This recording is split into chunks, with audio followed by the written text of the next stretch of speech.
Congressman Garret, what did you think of the president's speech tonight? Well, look, I really appreciated the way that he started the speech talking about Ukraine, talking about freedom over tyranny, talking about how the strength of the Ukrainian people, talking about how we all need to come together as Americans to help. And I thought that was a great start to his speech. I think the president maybe took a little bit of a turn that maybe he shouldn't have when he started talking a bit about energy policy, when he started talking about almost doubling and tripling down on some of the policies that have caused some of the greatest problems that we're struggling with right now, such as inflation, supply chain, some of the worker shortage, and other issues that we're seeing in America that are really impacting virtually all of our citizens. So, Congressman, you are the ranking member for the Climate Crisis Subcommittee.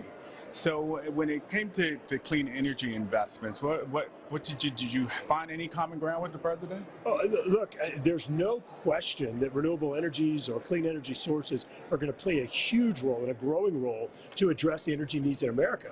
But you also have to be really rational and follow the data, follow the science on what's happening right now. What this administration has done is effectively tied America's hands. It's given us no options whenever Vladimir Putin has gone in and attacked Ukraine, and it has made us dependent upon Russian oil.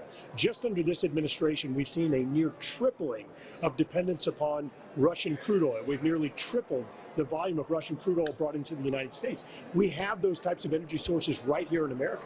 There's not a cohesive energy strategy that's based on America's resources, which does include things like renewable energy sources, but it also includes things like oil and gas, which even the Biden administration has indicated that we are going to see extraordinary growth over the next 28 years, between now and 2050, perhaps a 50% increase in global energy demand, anywhere between a 31 and 80% increase if you're looking at developing versus non-developed or undeveloped countries, demand in natural gas. I mean, you're talking about huge spikes. This energy is going to be produced somewhere, and so why not produce it in America? The president thankfully talked about buying America, and it's something that I very much support. But look, if we're going to do that, let's not apply it to everything but energy. We need to produce renewable energy sources here. We need to produce the rare earths and critical minerals here needed for the renewable energy sources, and we have got to produce American oil and gas and displace this dependence, growing dependence upon Russia.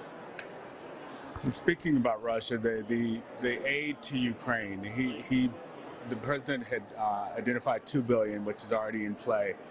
What more should America do at this point to support the Ukrainian people? Well, there's no doubt that additional American weapon systems, the Javelins, Stingers, and others, I think are very much needed. I think there are other weapon systems more advanced that we should be getting in there. We should have already provided there. I think the humanitarian assistance is needed. President Zelensky has also indicated guns and ammunition are needed. So I think all of those things are needed. But I got to tell you, I'm from South Louisiana. We just had in 2020 hurricanes Laura, Delta, and Zeta.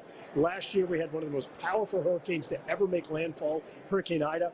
I am all for supporting the Ukrainian people, but we cannot forget about our own people that are going through an incredible time of need, including folks that went through 2020 hurricanes, 3 incredibly powerful storms, and we really haven't even stepped up and helped them out yet. So I think we can't forget about some of the needs domestically while we do go out there and help those that are fighting for freedom, fighting for survival in the Ukraine.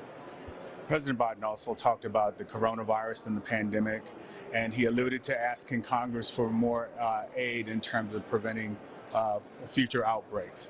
What are your thoughts? I think that, look, you can look back at some of the investments that were made on Operation Warp Speed, for example. There's no question that seeing this record timeline in place to be able to develop these vaccines for those that wanted to get vaccinated. I think additional investments that pay off like that make a lot of sense. One of the things about this virus, a lot of the predictions have been wrong about how this was going to evolve. So I think we've got to be very careful and thoughtful about how and where we're spending money, and not just going out there and spending money for the purposes of talking points. These are precious dollars. We are seeing record inflation right now as a result of some of the careless spending we've seen over the last several months. Let's make sure that we're making investments that truly provide a return on investments to taxpayers, and don't go out there and go spend dollars for the sole purpose of just having a talking point. So finally, in the chamber, there was a full House and Senate, full delegation out there. Were there any other restrictions outside of the fact you can now wear a mask? Well, they allowed us for the first time to take masks off if we chose to do that, which I really did appreciate.